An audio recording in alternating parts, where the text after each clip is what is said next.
Vice ganda may banat sa matandang sinungaling na Marites.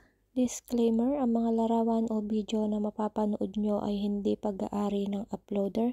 Ito ay ginagamit para sa isang impormasyon, credits to the owners. Hello guys, narito na ang ating hot trending topics na kung saan nagdulot ng malaking tawanan sa mga manonood ang bago ni Vice Ganda banat sa kanyang show na It's Showtime nitong nakaraang programa. Sa isang nakakatuwang segment nga guys ng programa, binanatan ni Vice Ganda ang mga matandang sinungaling na tulad di umano ni Marites. And wala namang pinalampas si Vice sa kanyang pagpuna sa mga taong gumagawa ng mga kasinungalingan na talaga namang nagpaiyak sa tawa ng kanyang mga tagapanood. Ang banat nga ni Vice Ganda ay isa lamang sa kanyang maraming mga patawa at kagilagilalas na pagganap sa It's Showtime. Sa kanyang natatanging estilo at husay sa komedya, patuloy niyang pinapasaya ang mga manonood araw-araw.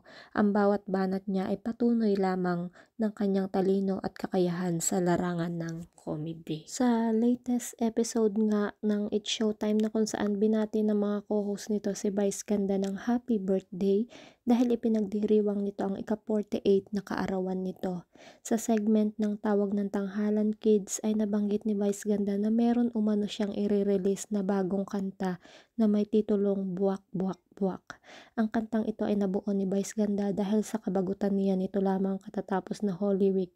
Kaya naman ayon kay Vice, tiyak namang gigigil umano ang pinatutungkulan ng kanyang kanta kapag narinig ito. Biniro pa nga si Vice Ganda ng kanyang mga co-host na magbigay ito ng sample ng kanta, pero ayaw ni Vice dahil may pagka-explicit umano ang kanta at hindi maaaring gawin sa live.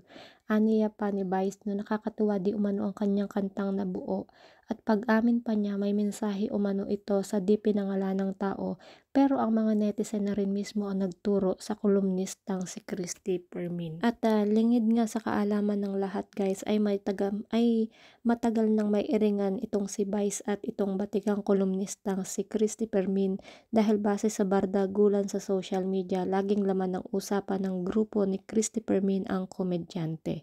Matinding pambabatikos nito sa komedyante halos sa lahat ng episode nito sa kanyang YouTube channel na siya rin namang sinasagot ni Vice sa pamamagitan ng kanyang Twitter account maging sa live ng It's Showtime. Nabuhay nga guys ang salitang buwak buwak buwak na tila palagi ang sagot ni Vice sa lahat ng hirit sa kanya ng kolumnistang si Christy Permin. Maraming mga fans ni Vice ngayon ang naghihintay sa bagong kantang ilalabas nga niya ngayon na may titulong Buwak Buwak Buwak. Hindi naman guys nagpatalo itong si Christy Permin para sa kanya is isa sa mga katangian ni Vice Ganda na hindi nawala kahit nung hindi pa sikat ang It's Showtime ay ang kahambugan nga nito. Sa episode ng kanyang Showbiz Now na nito nga Martes, ipinagdiinan ni Christy na hindi na nabago ni Vice ang ugali nito na mayabang nga. Mali nga daw yung umaariba na naman yung kahambugan ni Vice Ganda. Iko-correct ko lang po, hindi naman nawala yun eh. Yan naman talaga ang kanyang imahe, may kayabangan, mapatutsada, wika ni Christy. Tapos mayroon na naman siyang mga taga-suporta na abalang-abala naman ngayon sa dagdag niya. Bago ang banat ni Christy, ipinost ni Vice sa kanyang Twitter ang isang meme ng mga alien na tila patama sa Showbiz Insider at co-host nitong si Romel Chica. Anyway guys, hindi naman talaga mayabang itong si Vice Ganda kundi matulungin sa kapwa. Kaya nga maraming nakakakitang mga big bosses sa industry sa kanyang ugaling makahirap.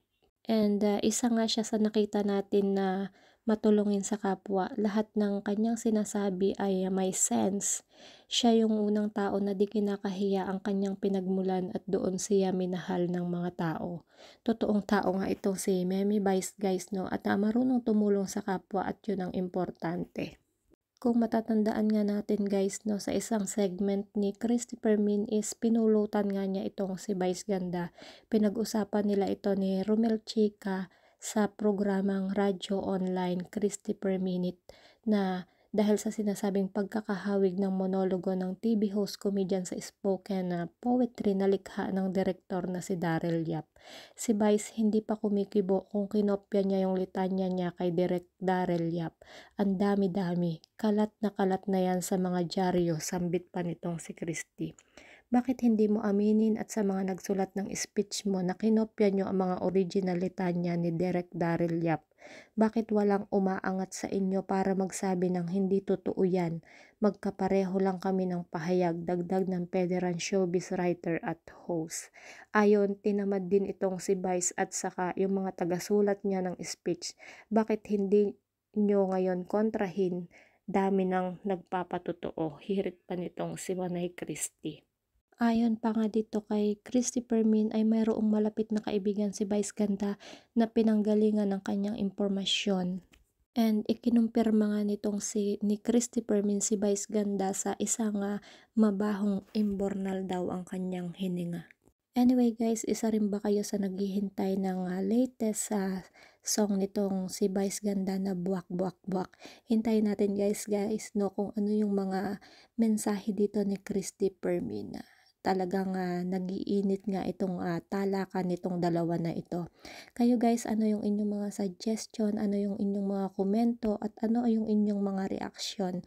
Just comment down below. Kung hindi pa kayo guys nakasubscribe sa aking YouTube channel, kindly hit the notification bell, like and share. Salamat and God bless. Ingat po ang lahat.